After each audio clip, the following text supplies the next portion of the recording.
किसान भाइयों नमस्कार। स्वागत है आपका कार्यक्रम कृषि दर्शन में। मैं हूं विपिन यादव। वर्तमान परिदृश्य को देखते हुए हमारे क्या क्या मुख्य कार्य हैं, हम इन पे बात करते हैं और आपके लिए क्या उचित है वर्तमान परिस्थिति देखते हुए, इसको हम इस कार्यक्रम में लेकर आते हैं। जी हाँ, हम जानते हैं कि हमारी खरीफ सीज़न अब खत्म हो चुका है और रबी सीज़न का आगमन हो चुका है। रबी सीज़न में जो फसलें हैं वो प्रमुखता से कौन सी हैं और उस फसलों में हम क्या क्या विशेष ध्यान रखें, इन पे आज हम बात करने वाले हैं। प्रमुखता से आज हम चने के बारे में बात करने वाले हैं। चने की खेती किस तरीके से की जाती है और कौन कौन सी किस्में हैं जो कि लगाना है, ये पूरी बात आज हम करेंगे। हमारे साथ आज अतिथि के रूप में मौजूद हैं वैज्ञानिक जो कि डॉक्टर मोहम्मद यासीन जी हैं, डीन हैं आर्य के कृषि महाविद्यालय सीहोर से। सर बहुत बहुत स्वागत है आपके कार्यक्रम में। तो किसान भाइयों, हमारे विशेषज्ञ जो हैं आप समझ ही चुके होंगे कि आज हम किस तरीके की बात करने वाले हैं और विषय से मैंने आपको अवगत कराया कि आज हम चने की खेती के बारे में विशेष रूप से बात करने वाले हैं। और मुख्यतः से जो प्रमुख बातें हैं चने की खेती के बारे में, वो तमाम बातें जो हैं आज हम डिस्कस करने वाले हैं सर के साथ में। सर सबसे पहले तो मैं आपसे यही पूछना चाहूँगा कि चने की खेती जो होती है, दलहनी फसल है, चने की खेती क्यों करना चाहिए किसान भाइयों को, कितने मायने में ये बहुत महत्वपूर्ण है अभी वर्तमान स्थिति को देखते हुए? जी जी। देखिए साहब, सबसे अच्छी बात तो ये है मध्य प्रदेश में हम बैठे हैं जी अगर पूरी दुनिया को देखें तो भारत नंबर 1 चने में, जी और पूरे इंडिया को देखें तो मध्य प्रदेश नंबर 1 बिल्कुल प्रोडक्शन में और एरिया में भी। जी तो जहाँ तक इसका सवाल है तो क्यों करते हैं, तो इतना बड़ा एरिया हमारे पास है, 30 लाख हेक्टेयर एरिया है। तो बहुत बड़ी बात तो ये है कि किसान इससे बहुत ज़्यादा फ़ायदा उठाता भी है और मजबूरी भी है। जहाँ पे गेहूं की खेती नहीं हो सकती या पानी की कमी है, रेन फेड कंडीशन है हमारे पास, ऐसी कंडीशन में हमको ले दे के हमारे पास ऑप्शन एक ही बचता है, वो ये है कि चना। जी और इसलिए हम चने की खेती कर रहे हैं, क्योंकि जहाँ पर रेन फेड कंडीशन है और कम पानी है वहाँ पर हम ये चने की ही खेती की प्रेफरेंस देंगे। बिल्कुल। जी जी। तो मुख्य रूप से पानी तो एक बहुत अच्छी बात है कि पानी में हमें जो कम लगता है तो चने की खेती करना चाहिए। ये और मायनों में कैसे ज़रूरी है, जैसे कि हम बाकी जो फसलें लगाते हैं, दलहनी फसल चक्र को अगर अपनाएं तो कुछ और फ़ायदा होता है, मिट्टी की उर्वरक क्षमता बढ़ती है, या फिर और कोई फ़ायदा होता है इससे? नहीं सर, देखिए दलहनी फसल तो हर तरह से फ़ायदे का सौदा है। क्यों? क्योंकि वो नोड्यूल्स जो बनते हैं, गठानें बनती हैं, उससे नाइट्रोजन बढ़ती है, ज़मीन की उर्वरा शक्ति बढ़ती है, वो नाइट्रोजन कम लेता है, यूरिया कम लेता है, तमाम चीज़ें लगती है, तो फ़ायदे का सौदा है ही। फिर दलहनी फसल में ख़ास तौर से चना एक ऐसा फसल है जिसका हर चीज़ उपयोग होता है। पहले भाजी खा लीजिए तो ज़मीन को जड़ें दे जाती हैं, कुछ फ़ायदा, और फिर उसके बाद पॉट्स खा लीजिए, फिर इसके बाद पत्तियाँ भी जानवरों के काम में आती हैं। तो कहने का मतलब हर तरह का कम पानी में कम लागत में कोई चीज़ अगर सबसे ज़्यादा फ़ायदा दे रही है मध्य प्रदेश में रेन फेड कंडीशन में, असिंचित ज़मीन में, तो वो है चना।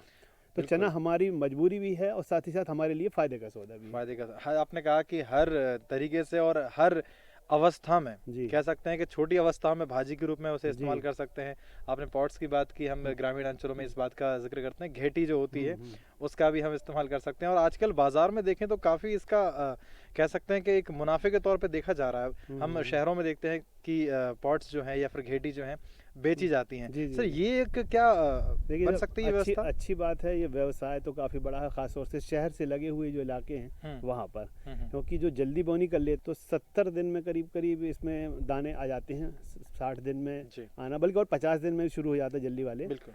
तो उसका सौदा मैं ज़मीन उसके डगाल के, फली के और सब चीज़, तो जितना तो दाना नहीं होते उससे ज़्यादा कीमत तो हमको उसके भाई उसके घेटी की मिल जाती घेटी है, की और उसके अलावा भाजी की पूरे मिल जाती पूरे है। उसके पौधे की मिल जाती है। बिल्कुल बिल्कुल। तो ये सौदा तो है ही, और फिर महंगा होता है, जल्दी होगा तो महंगा होगा। हम्म। करीब हम भोपाल में देखते हैं 50 रुपये किलो तक बिकता है, फिर धीमे धीमे 40, 20 रुपये किलो भी बिकता है। तो किसानों का बहुत बड़ा फ़ायदा। तो जहाँ शहरी क्षेत्र है वहाँ तो ये सौदा फ़ायदे का है, लेकिन इरिगेशन वाला एरिया हो तो आप इसको अपनी ज़मीन को नुकसान में न जाने दें। इसको उखाड़ने के बाद, इसको बेचने के बाद कोई दूसरी फसल ले लें। जी, जी। लेकिन अगर रेन फेड कंडीशन है तो फिर उसके बाद बेकार हो जाएगी वो। बिल्कुल बिल्कुल बिल्कुल। जी जी। तो ये बहुत महत्वपूर्ण चीज़ है। और आपने बोनी की बात की, तो बोनी से शुरुआत हम फिर से कर लेते हैं कि जी जी। जब हमारे किसान भाई बोनी करते हैं हम्म। और अधिक मुनाफा चाहते हैं, तो मुख्य रूप से जो फसल की तैयारी के लिए ज़मीन होती है, ज़मीन में कैसी देखें, क्या तैयारी करें और क्या प्रमुख बातें हैं जो कि ध्यान रखें? देखिए साहब, ज़मीन का जो है फसल कोई भी हो, लेकिन जो हम चने की हम बात कर रहे हैं तो चने में मुख्य बात ये है कि ज़मीन में नमी होना चाहिए। जी और नमी नहीं है तो वो दाना थोड़ा सा फूलेगा, सूख के ख़त्म हो जाएगा। बिल्कुल। तो सूखने से लेके फूलने से लेके निकलने तक इतनी नमी आप आकलन कर लीजिए ज़मीन में, अगर ये है तो ठीक है, और नहीं तो आप ये तैयारी कर लीजिए कि फ़ौरन थोड़ा सा पानी ज़रूर देना है। अगर स्प्रिंकलर से दें तो बहुत अच्छी बात है, और इन सबसे अच्छी बात है कि ज़मीन को पहले तैयार कर लें, जिसको हम लोग यहाँ अपने लोकल लैंग्वेज में पलेवा बोलते हैं। पलेवा दे के तैयार कर लें, और पलेवा देने के बाद जब खेत तैयार हो जाता है तो वो खुद बोलने लगता है कि अब तैयार, तो वहाँ पे पानी देने की ज़रूरत नहीं है। लेकिन एक सावधानी ज़रूर बरतें, ख़ासतौर से काबली में। काबली चने को अगर बोना है तो सूखे में ना बोएं, क्योंकि बोने के बाद अगर आपने पानी दिया तो वो ज़मीन हैवी है, ब्लैक सॉइल है, तो लेटा सा लग जाता है, और लेटा से लगने के बाद वो उसमें दम नहीं होती कि पौधा बाहर आ जाए। देसी चने में तो आ जाता है, इसलिए बेहतर है काबली चना अगर आपको बोना है तो पलेवा देने के बाद, खेत तैयार करने के बाद ही बोएं। और देसी में दोनों प्रोसीजर अडॉप्ट कर सकते हैं। बेहतर तो यही होगा कि ज़मीन में नमी हो तो सीधे बोएं, पलेवा कर लें, हाँ, नहीं तो फिर पलेवा करें। बिल्कुल बिल्कुल। तो ये बात थी बोनी की। हम कतारों की भी बात करेंगे, दूरी की बात करेंगे, गहराई की भी बात करेंगे, लेकिन उससे पहले मैं बोनी की बात हो रही तो किस्मों की भी बात कर लेते हैं। मध्य प्रदेश के परिदृश्य को देखते हुए किस्में कौन सी सही हैं, और अलग अलग क्योंकि अंचल हमारे हैं, हमारे भूभाग भी अलग अलग तरीके हैं, हमारे जो पर्यावरण स्थिति है वो भी अलग अलग है, तो क्या चना कौन से बेल्ट के हिसाब से सही रहेंगे? तो वहाँ के लिए अलग से वैरायटीज़ हैं, जैसे RVG 202, RVG 203 और एक JG 14, ये वो वैरायटी जो टर्मिनेशन वाला पीरियड आता है ना, खासतौर से लेट जो आता है उसमें वो सर्वाइवल करती है, और उसमें दाने लग ही जाते हैं। दूसरी वैरायटी अगर आप थोड़ा वैसी बोएंगे तो हो सकता है उसमें फसल में दाने अच्छे ना आए, तो दाने से ही हमको मुराद है मेन। तो लेट अगर बोना चाहें तो 202, RVG 202, RVG 203, ये JG 11, JG 14, ये 3 वैरायटीज़ ऐसी हैं जो आप लगा सकते हैं। तो बेहतर ये होगा कि अगर देर से बोना है तो ये वैरायटी का सीड ढूंढें, लेकिन अगर नॉर्मल कंडीशन में बोना है तो आपका सभी वैरायटीज़ अवेलेबल हैं। जबलपुर से भी बहुत सी वैरायटी निकली हैं, हमारे सीहोर से भी बहुत सी वैरायटी निकली हैं। तो सीड जो आपके क्षेत्र में अवेलेबल हो उसको देखिए। कई बार ऐसा होता है हम बहुत सी बातें कह देते हैं और किसानों को बीज नहीं मिलता, तो कहते हैं साहब ये तो हमारे को नहीं मिलता। तो लेकिन ये पहले से आप सोचें, और नई वैरायटी का बीज अगर ना मिले तो कम से कम 1-1 किलो 2-2 किलो बीज ले आएँ और अपने क्षेत्र में लगाएं। अपने आप खुद नज़रों से देखें कि हमारा फ़ायदा का सौदा है कि नहीं इसमें, और अगर फ़ायदे का सौदा उसको बेचें नहीं, उसको बढ़ा लें। तो ये इसको अगर नहीं मिलता है तो, और मिलता है तो आप थोड़ा थोड़ा बीज लेके टेस्ट तो करें नई वैरायटीज़ के बीज। और काबली का है तो काबली का बहुत बड़ा स्कोप मालवा रीजन में है, खासतौर से एक्सपोर्ट में, लेकिन उसका दाना बड़ा होना चाहिए काबली का। जो काबली का दाना अगर बड़ा होगा तो उसकी 80 रुपये, 90 रुपये, 100 रुपये किलो तक बिक जाता है वो, लेकिन दाना छोटा हुआ तो फिर नहीं मिलता। तो हमें दाने के हिसाब से, क्योंकि एक्सपोर्ट का मतलब उनकी रिक्वायरमेंट। बिल्कुल जी, चना अच्छा होना चाहिए, दाना अच्छा होना चाहिए। काबुली की बात है, और किस्मों की बात बताई, जिस तरीके से किस्मों का अभी सर ने जिक्र किया है, तो ये जो किस्में हैं ये अनुशंसित हैं अब लेट बोनी के लिए भी। एक और बात सर महत्वपूर्ण, मैंने आपसे कहा था कतार दूरी और गहराई की भी, ये भी बहुत महत्वपूर्ण है, क्योंकि दूरी रखेंगे तभी हमारा जो पौधा है वो फैलवार लेगा। तो क्या इसमें कितने रखना चाहिए? हाँ सर, हमारे ये हमने देखा है साहब, ये जनरल केस में यहाँ पे किसानों से बहुत बातें होती हैं, तो क्या करता है बीज किसान बहुत ज़्यादा लगा देता है जी। तो एक है मशीन हार्वेस्टेबल वैरायटी, 2 वैरायटीज़ हैं, एक जबलपुर से एक हमारे यहाँ से। तो उसमें तो दूरी कम होना चाहिए, क्योंकि हम चाहते हैं वो पौधा सीधे बढ़े ताकि मशीन में चल सके। लेकिन बाकी में आप ये चने में ऐसा होता है कि जितनी दूसरी ब्रांचेस, तीसरी ब्रांचेस, चौथी ब्रांचेस, जितनी ब्रांचेस होंगी उसमें गठाने होंगे तो फूल आएगा तो फल आएगा।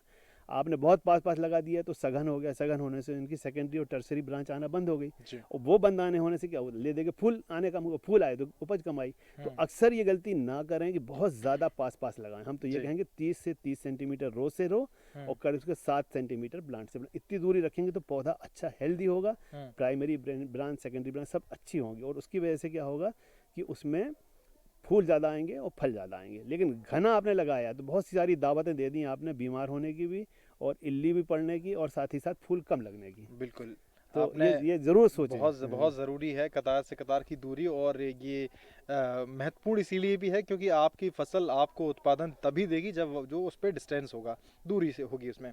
एक और बात कही आपने कि खराब होने वाली बात जिक्र किया आपने, फफूंद होती है और कई दाना ऐसा होता है पच जाता है उसी में जब हम बोते हैं।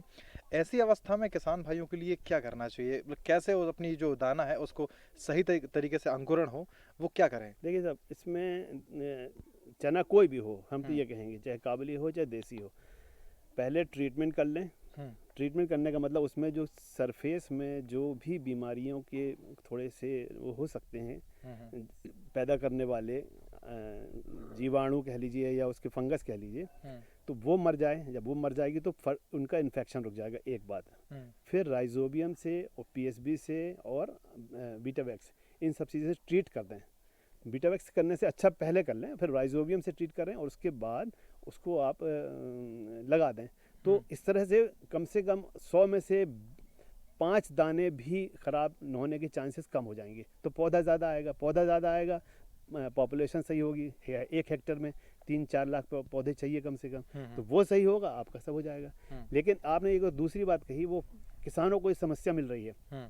तो क्या होता है, सोयाबीन चना, इसकी वजह से भी बहुत सी ज़मीन में जो रोग फैल रहे हैं, इस पर ख़ास तौर से ड्राई रूट रॉट बोलते हैं या हम लोग कॉलर रॉट बोलते हैं। तना उसका सड़ जाता है छोटी अवस्था में। तो वो उसके लिए तो आपका एक ही रास्ता है, तो फसल चक्र बदलिए थोड़ा सा आप, और थोड़े से लगाने में सावधानियां बरतिए। और लेकिन एक और जो दूसरी बीमारी आती है वो आती है लेट आती है, जब पकने के टाइम होती है उकटा रोग, जिसको बोलते हैं विल्ट बोलते हैं हम। तो विल्ट तो देसी किस्मों में तो करीब करीब सब विल्ट रेजिस्टेंट वैरायटी है। कोई ऐसी वैरायटी निकल ही नहीं सकती है अब जो विल्ट रेजिस्टेंट ना हो। तो विल्ट रेजिस्टेंस तो प्रॉब्लम आ गई, लेकिन काबुली में अभी उतना विल्ट रेजिस्टेंस नहीं आया है। तो काबुली में तो थोड़ी सी समस्या है, लेकिन देसी में नई वैरायटी लगाई, आपको उकटा रोग नहीं आएगा जी। तो ये जो है, अगर आप हम करते हैं तो हमारे किसान भाई जो है सही तरीके से फसल को ले सकते हैं, उत्पादन भी ले सकते हैं। तो चने की खेती पे हम बात कर रहे हैं और जान रहे हैं चने की खेती के बारे में बहुत विस्तार से। ऐसी चर्चा को और जारी रखेंगे, लेकिन फिलहाल रुकते हैं एक छोटे से ब्रेक के लिए। अरे सुन तो। मुझे क्या सुनाना चाहते हो? जो सुनाओ मेरी सौतन को। किसको? अरे वही तुम्हारा मोबाइल फोन, जिससे सुबह शाम दिन रात चिपके रहते थे और कहते थे किसान कॉल सेंटर से बातें हो रही हैं। अच्छा ये बात है। हाँ, क्यों? क्या हुआ? अब बात नहीं होती क्या? अब तो झट से बात हो जाती है। संबंधी समस्याओं का अपनी भाषा में तुरंत हल पाने के लिए पूरे भारत में किसी भी फोन से हेल्पलाइन नंबर पर संपर्क करें। किसानों का दोस्त किसान कॉल सेंटर।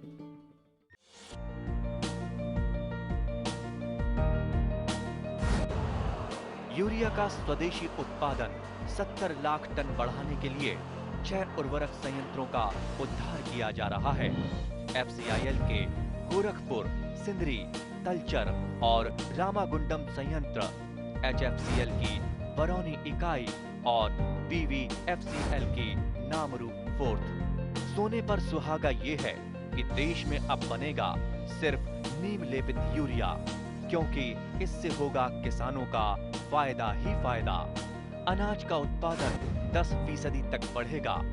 बढ़ेगी 10 से 15% नाइट्रोजन क्षमता।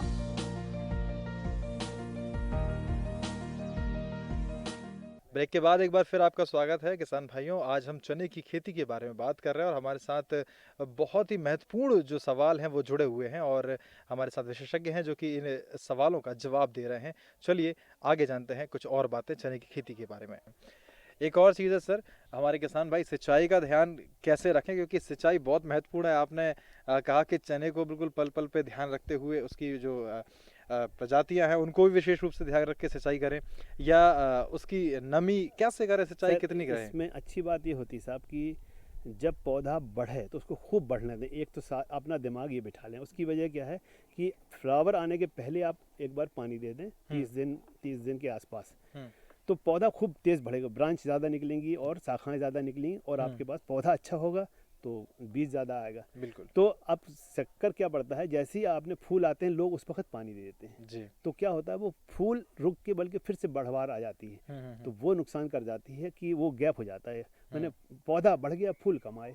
हमारा मकसद है फूल ज़्यादा आए, और एक बार जब फूल से फली लग जाए तब पानी दें। फ्लावरिंग के टाइम में, खासतौर से फूल आने के टाइम में पानी ना दें, पहले दे दें फ़ायदा, और फली आने के साथ दें तो फायदा। सर एक मिथ्या होता है किसान भाइयों का कि अगर फूल के टाइम पे पानी देंगे तो फूल झड़ेगा नहीं, क्या ये सच है? अगर फूल जब फ्लावरिंग हो रही होगी तब नहीं, पानी दें तो झड़े नहीं, ऐसी देखिए मिथ्य देखिए से साहब, वो। ये मिथ ऐसे मिथ हैं जिनका कोई हल नहीं है साहब। जी क्योंकि हमने कहा कि हमारा मकसद है फूल ज़्यादा आके उसमें से फलियां बनना, बिल्कुल, लेकिन अब फूल ही नहीं आएगा तो क्या करेंगे आप? सही बात तो है। फूल आना रुक जाता है, कई बार आप पानी दे दो तो ग्रोथ हो जाती है। कई बार ऐसा हमने देखा, हमने जब मौसमी बारिश हो जाती है एकदम से और ठंडा पड़ जाता है, तो जो जो जो फसल जो वैरायटी हमारी 50 दिन में फ्लावर करने वाली होती है वो 70 दिन में करती है। 70 दिन में 20 दिन कहाँ से बढ़ गया ना, हमने कुछ किया उसके साथ। रीज़न ये है कि ठंडा हो गया, मौसम ठंडा हो गया, पानी गिर गया। तो दोनों बातों से क्या हुआ, खास बात होगी कि वो ले दे के फसल की ड्यूरेशन बढ़ गया, वो उससे नुकसान ही हुआ ना हमारा। सही तो और उसको हम आर्टिफिशियली अगर पानी दे के करें कि हम पानी दे दे के कर लेते हैं साहब, तो पानी दें, आप ज़रूर दें, लेकिन फ्लावरिंग आने के पहले दें, और फ्लावरिंग में पॉट सजाएं उसके बाद दें। बिल्कुल, ये जी। बहुत महत्वपूर्ण बात है और हमारे किसान भाई इसको विशेष रूप से ध्यान भी देंगे, क्योंकि जो मिथ हैं वो मिथ ही रहते हैं और उनका जो समाधान है वो सर ने बताया वैसे करना है। फ्लावरिंग के पहले पानी जो है वो देना है। हमने पानी की बात की, सिंचाई की बात की, एक और महत्वपूर्ण चीज़ है जो छूट रही है यहाँ पे, वो है उर्वरक, क्योंकि वो भी विशेष रूप से अगर देखें तो किसान भाई चने में किस तरीके से कर सकते हैं, क्या क्या अवस्थाएं होती हैं और कितनी कितनी मात्रा में उसको देना है। नहीं साहब, देखिए चने में उर्वरक जो है नाइट्रोजन तो कम देते हैं हम लोग, क्यों? क्योंकि जो गठाने होती हैं, और चना ही क्या पूरे जितनी भी दलहनी फसलें हैं उसमें नाइट्रोजन, जो क्लाइमेट में नाइट्रोजन होता है उसको फिक्स करने की ताकत होती जी। है। राइजोबियम हम इसीलिए कहते हैं, राइजोबियम डालते हैं या पीएसबी डालते हैं, सब उसको करते हैं। तो नाइट्रोजन ज़्यादा ना दें, नहीं तो बढ़वार ज़्यादा होगी, उपज कम हो जाएगी। बाकी डीएपी जो नॉर्मल डोज है वो सब जगह वैसी है, और बाकी इसमें कोई टॉप ड्रेसिंग या कोई बाद में देने की कोई ज़रूरत नहीं। मतलब जो एक बार बेसल डोज दे दें बस काफ़ी है, बस। सिंचाई क्योंकि के साथ भी कोई ऐसा? नहीं बिल्कुल नहीं, क्योंकि चने में हमें नाइट्रोजन नाम की, यूरिया नाम की चीज़ कोई नहीं देना है। अच्छा, और जो डीएपी दे दीजिए पहले दे दीजिए, बाद में नहीं, वो तो फसल बढ़ जाएगी ना, नुकसान होगा अपना, उसमें उपज नहीं आएगी। अच्छा, हाँ। क्योंकि अवस्था के अनुरूप हमें कार्य करना है। सर ने क्रमबद्ध सारी चीज़ें बताई हैं कि जब फ्लावरिंग होगी तब सिंचाई देंगे, तो जब उस टाइम पे अगर हम लोग उर्वरक का इस्तेमाल करेंगे तो निश्चित रूप से फसल जो है वो और बढ़ जाएगी और उससे कहीं ना कहीं नुकसान ही होगा, फ़ायदा उतना नहीं होगा। सर और ऐसी क्या विशेषताएं हैं अभी वर्तमान में, अगर हम बात करें वर्तमान में जो किसान भाई अभी देख रहे हैं, किसान भाई अभी जो काम कर रहे हैं चने में, क्या क्या ऐसी बातें हैं जो और विशेष ध्यान रखना है अभी? विशेष ध्यान ये रखना है कि साहब, पहले चीज़ हम लोग गलती क्या करते हैं, जो सोचते हैं कि हमारी उपज कमाई, पौधों की संख्या सबसे ज़रूरी है। करीब 3.5 से 4 लाख पौधे होना चाहिए 1 हेक्टेयर में, मतलब 1 स्क्वायर मीटर अगर हम पकड़ें, कम से कम 30-35 पौधे होना चाहिए। पौधे कम हो गए और साहब रो रहे हैं कि साहब हमारी तो उपज कम आई है। तो पौधे तो सफिशिएंट करना है, इसलिए पौधों की संख्या अश्योर कर लें। अगर लगता है कि कोई एरिया ख़राब हो गया है तो उसको थोड़ा सा फिर से पानी डाल के और उसको रीसोइंग कर लें, ताकि आपका देखिए फर्टिलाइज़र लगना है, रखवाई तकवाली रखना है, कटाई घाई सब लगना है। सही है। सिर्फ पौधों की संख्या कम होने से उपज कम हो रही, तो आप पौधों की संख्या को आप मैनेज कर लें। पहला तो ये है सिद्धांत। जी। और दूसरा ये है कि अगर अर्ली एज में कोई बीमारी लगती है, खासतौर से जैसे हमने ड्राई रूट रॉट या कॉलर रॉट कही, तो उस कंडीशन में आपके पास ज़्यादा ऑप्शन है नहीं, क्योंकि आपकी कंडीशन है कि आप लगा सकते हैं, दूसरी बार नहीं लगा सकते। और बेहतर ये होगा कि चना सोयाबीन एक बार बदल दें, बिल्कुल इस फसल को बदल दें, तो वो बीमारियां थोड़ी सी कम हो जाएंगी। और बाकी आज की डेट में तो हम ये कहेंगे, पौधों में किसी भी सूरत से पौधों की संख्या अश्योर कर लें आप। और सिंपल फार्मूला हमने बताया, 1 स्क्वायर मीटर 35 पौधे 3.5 लाख, 40 पौधे 4 लाख, और 25 पौधे 2.5 लाख, और 20 पौधे 2 लाख, और 10 हुए तो 1 लाख। बहुत कम हो 1 लाख का मतलब सीधी सी बात, आप अपने नुकसान में जा रहे हैं कम से कम, नहीं तो 50% की, बिल्कुल, बल्कि और 50-60% नुकसान में जा रहे हैं। तो ये जो तरीका है ये तो बहुत बढ़िया है और हमारे जो किसान भाई देख रहे हैं निश्चित रूप से उन्हें समझ में आ रहा होगा कि भाई इस तरीके से आंकलन कर सकते हैं और अपने पूरे हेक्टेयर की जो पौधों की संख्या है वो भी माप सकते हैं, गिन सकते हैं। एक और महत्वपूर्ण चीज़ है ये है चने में कि चना जब हम हमारे किसान भाई लगाते हैं तो चने में रोग बहुत लग जाते हैं। कभी कभी ऐसा होता है कि अलग अलग अवस्थाओं में अलग अलग रोगों की जो है वो एंट्री हो जाती है और हमारे किसान भाई समझ नहीं पाते हैं और काफ़ी नुकसान हो जाता है। सर जो आपने मात्राएं, जो आपने किस्में बताई हैं हमारे किसान भाइयों के लिए, 3 किस्में आपने मुख्य रूप से बताई हैं, देर से बोने के लिए बताई हैं, क्योंकि अभी हम जो अवस्था में है वो अब बोनी किसान भाई करेंगे कुछ, या जो वो भी चुके हैं, तो कौन कौन से रोग हैं जो आते हैं और उनका समाधान कैसे करना है, पहचान कैसे करना है उसके बाद में? देखिए साहब, ज़्यादातर तो रोग का जो हम लोग यहाँ किसान अपने यहाँ हैं वो बहुत ज़्यादा कीटनाशक और ये सब, ये जो फफूंदनाशक ये सब डालता नहीं है। क्यों? क्योंकि वो महंगा सौदा है जी। महंगा सौदा मतलब जितने की आप दवा डालेंगे उससे ज़्यादा अगर आपका प्रॉफिट हो तो ठीक है ना। तो ये सब चीज़ें ध्यान में रखना पड़ती हैं। लेकिन मेन जो प्रॉब्लम करता है, जिस पे कंट्रोल हमारा बहुत ज़रूरी है, वो है इल्ली। जी। ख़ास तौर से वो पौधे के फल को खाती है, बीज को खाती है और नेट फसल को नुकसान करके जाती है। बिल्कुल। तो प्रॉब्लम वहाँ पर है जी। है ना। हेलिकोबर्पा या हमारे पॉट बोरर पॉट वाले कहते हैं इसको, वो है प्रॉब्लम। बाकी जो बीमारियां हैं तो उसका कोई बहुत ज़्यादा इकोनॉमिक वैल्यू क्या बोलते हैं, केमिकल डालने से नहीं बढ़ती नहीं ज़्यादा, जी। है ना। जो इसके बहुत ज़्यादा है तो वो डाल सकते हैं, कुछ है ऐसे केमिकल, लेकिन उकटा का कोई इलाज नहीं होता है ना। करेंगे भी तो कुछ नहीं कर सकते। और पहले बोने के साथ साथ कुछ ट्राइकोडर्मा या कुछ अपने ज़मीन को ट्रीट कर लें ताकि वो बीमारियां कम आए, ये कर सकते हैं। लेकिन वो सबसे अच्छा है कि ज़मीन आप सुधार लें। जी। इस बात पे ध्यान दें। जी जी। एक और चीज़ मैं आपसे पूछना चाहूँगा सर, आपने कहा अभी इकोनॉमिकल अपनी एक बात कही, चने को अगर देखते हुए आज के समय में एक शब्द जो है वो बड़ा प्रचलित हो रहा है, ज़ीरो बजट खेती, और कह सकते हैं जैविक खेती है या फिर उसका हम प्राकृतिक खेती के रूप में भी हम उसको जान रहे हैं। तो क्या चना उसका हिस्सा बन सकता है, या चने को हम ऐसे ले सकते हैं कि बिना ज़्यादा लागत के कैसे उसको अच्छा उपज ले सकते हैं? आज भी किसान जो है हमारे गाँव में जहाँ भी है, चना को कम लागत पे ही लगाता है। कोई उसको हाई इनपुट टेक्नोलॉजी पे नहीं करता काम। और हाई इनपुट टेक्नोलॉजी में तो वो लोग कर रहे हैं जहाँ पानी भी है, जहाँ पे उनके पास नई नई किस्में हैं, मैकेनाइज्ड है पूरा सिस्टम, या ये कह लीजिए कि उनके पास उनको net 25 quintal 30 quintal per hectare निकालना है, उनके पास ये है, पूरे साधन हैं। तो वो लोग तो मैकेनाइज्ड की तरफ जा रहे हैं। लेकिन बाकी लोग जो नहीं कर रहे वो तो सब नेचुरल कर रहे हैं। बिल्कुल। तो नेचुरल फार्मिंग अपने आप में ये इस फसल के लिए अडॉप्टेड है। हम ये कह सकते हैं वो तो अपने आप में नेचुरल है। बिल्कुल। और फ़ायदा ऐसा होता है कि इसमें बहुत ज़्यादा दूसरी चीज़ें लगती नहीं है ना। रबी की फसल होने की वजह से इतना भी नहीं है कि बाहर रोगिंग में बहुत पैसे खर्च हो रहे हैं, है ना। तो इस तरह का तो नेचुरल फार्मिंग के लिए तो ठीक है। और कम लागत इसलिए है क्योंकि आपको बीज लगना है और एक बार वो लगना है, सही है, फर्टिलाइज़र थोड़ा सा, बस, बाकी फिर कुछ नहीं। और फ़ायदे बहुत से हैं। आप हरी भाजी बेच लीजिए, हरी फली बेच लीजिए, पॉट बेच लीजिए। इसके बाद अगर आपको लगता है कि अगर अच्छी वैरायटी है तो आप उस एरिया में उसका मार्केट ढूंढ लीजिए। खासतौर से मार्केट ढूंढिए पहले। हम तो ये कहेंगे एक लफ्ज़ में कि जिसकी डिमांड उसकी सप्लाई, सबसे प्रॉफिट। जिसकी डिमांड नहीं उसकी सप्लाई बिल्कुल नहीं। तो प्रॉफिट इसी बात पे डिपेंड करता है कि मांगने खरीदने वाले कितने हैं। खरीदने वाले ज़्यादा होंगे, आप अपने दाम लगाएंगे, बढ़ाएंगे। लेकिन खरीदने वाले नहीं होंगे तो आप गिर जाएंगे। तो किसानों के साथ ये बहुत बड़ी, खासतौर से काबुली में देखा जाता है, जब डिमांड बहुत होती है तो वो वैरायटी नहीं मिलती, तो वो डिमांड कम हो जाती है, प्राइस बढ़ जाते हैं। लेकिन प्राइस अगर घटते हैं कब, बहुत ज़्यादा सप्लाई है तो बिक नहीं रहा, फॉरेन नहीं जा रहा, तो उसकी मार्केट, तो डिमांड एंड सप्लाई पे मार्केट चलता है। तो आप ये बात ज़रूर सोचें कि हमें ज़रूरत किस बात की, कौन सी चीज़, कौन सी वैरायटी कहाँ बिक सकती है और कैसा फ़ायदा हो सकता है। खासतौर जैसे हम वो जो रोस्टेड बोलते हैं ना हम लोग, फूटे, और ये उसकी किस्में अलग है थोड़ी सी। उसमें ज़्यादा कौन सा सॉफ्ट बनता है, कौन सा बड़ा बनता है, कौन सा इजी बनता है, कौन सा वो अपने दाने को छिलके को छोड़ देता है, ये सब बातें आती हैं उसमें जी। तो वो वैरायटी अगर तब है जब उसके खरीदार वैसे वाले मिल जाएं। तो मंडी में तो सब चना ही होता है। मंडी में तो कोई इस तरह का नहीं होता कि ये सब इसके लिए, लेकिन आने वाले दिनों में वो भी आएगा। हाँ बिल्कुल, उम्मीद करते हैं हम ऐसा होगा। जी जी। डीपली अगर जानकारी आप रखेंगे तो निश्चित रूप से आप उस मार्केट को भी तलाश लेंगे और उस मार्केट में अपनी कह सकते हैं आप स्तंभित भी हो सकते हैं। जी जी। सर, यहाँ पर आपने एक और जिक्र किया था कि किस तरीके से हमारे चने हैं उनका ख्याल रखना है। मैं आपसे फसल चक्र का आपने जिक्र किया था, फसल चक्र के बारे में बात हम करें अगर, हमारे मध्य प्रदेश में अभी धान का रकबा भी बहुत ज़्यादा बढ़ रहा है ना। और लेट की भी हमने जिक्र किया कि लेट बोने के लिए, तो कहीं ना कहीं धान का अगर जहाँ रकबा है वहाँ पर चने लेट बोते हैं क्योंकि लेट कटती है, और अभी कई जगह कट भी रही है। तो क्या ये फसल चक्र सही है, धान के बाद चने बोना?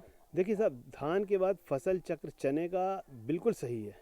क्यों? क्योंकि अब ऑप्शन ही नहीं है आपके पास। आपकी धान कट रही है, उसके बाद आप पानी भी नहीं है थोड़ी देर के लिए, और वो लोग छोड़ देते हैं, खेती करना छोड़ देते हैं, उसमें रबी फसल लेते नहीं। तो ऐसा करीब 4-5 लाख हेक्टेयर एरिया है मध्य प्रदेश में जी। जिसके पास ये है कि अगर सिर्फ चना लगा लें तो कुछ तो मिल जाएगा। सही है। तो चने को तो तब भी फायदे का सौदा है कि जब आप धान के बाद लें तब भी फायदे का सौदा है, और चने को किसी और चीज़ के साथ लें तो भी फायदे का सौदा है। तो फसल पैटर्न जो बदल रहा है मध्य प्रदेश का वो यही है। अब सोयाबीन चिकपी, सोयाबीन चना हो चुका है, ऐसी धान चिकपी होने जा रहा है बहुत से बड़े एरिया में। तो मजबूरी ये है कि हमारे पास पानी नहीं है, या हमारे पास जिसकी जो महंगा बिके उस पर अगर हम ध्यान दें तो महंगा यही बिकने वाला है। जी। बस तो ये ज़रूरी है कि उसमें लेट करने वाली लेट से बोने वाली फसल किस्में ही लगाएं, जी। जल्दी वाली ना लगाएं। बिल्कुल। और दूसरा एक बात हम आपको बहुत क्लियर कर दें, लेट जो वैरायटीज़ होती हैं वो जल्दी लगाने में भी उपज देती हैं, ये नहीं है कहने का मतलब उसको जल्दी लगाने में नुकसान है, लेकिन अगर लेट वाली लगाना ही है तो वो दूसरी वैरायटी हो सकता है उपज ना दें, इसलिए लेट वाली किस्में जो डिफाइंड है मतलब मालूम है उसको ही लगाएं। वो जल्दी बोने में कोई नुकसान नहीं करेंगे, जी, वो जी, फ़ायदा ही करेंगे। बिल्कुल। मतलब ऐसा नहीं है कि जल्दी लगा दिया तो कोई नुकसान होगा, वो पहले भी आप लगा सकते हैं। बिल्कुल। तो निश्चित रूप से ये जो अदान है और इन अदानों को आप पहले ही व्यवस्थित करके रख लें और आपकी जो फसल है वो बिल्कुल अच्छी होगी और आपको उत्पादन भी अच्छा मिलेगा। उम्मीद है आपके जो सवाल आपके मन में जो आ रहे होंगे वो कहीं ना कहीं सर जो है सवालों के जवाब जो है बिल्कुल सटीक दे रहे हैं और आपको समझ में भी आ रहे होंगे और आपके लिए फ़ायदे में रहेंगे आप। तो चने की खेती अगर जो किसान भाई करना चाहते हैं तो ये जो प्रश्न है आपके लिए बहुत सटीक हैं और बहुत सही हैं। किस्मों से लेके किस तरीके की अवस्था होना चाहिए, कैसी जो हमारी मिट्टी है वो होना चाहिए, कैसे हमें खेत तैयारी करना चाहिए, उर्वरक कितना होना चाहिए और तमाम वो बातें जो कि हमारे चने को लेके या चने की खेती को लेके होना चाहिए वो हमने इस कार्यक्रम में की हैं। सर बहुत बहुत धन्यवाद, हमारे किसान भाइयों को इतनी महत्वपूर्ण जानकारियाँ आपने दी और हमारे किसान भाइयों को निश्चित रूप से ये तमाम जो सवाल हैं वो उनका हल मिला होगा। तो किसान भाइयों आज के इस कार्यक्रम में इतना ही, मिलेंगे अगले अंक में फिर कुछ नई जानकारियों के साथ में, तब तक के लिए हमें दीजिए अनुमति। नमस्कार।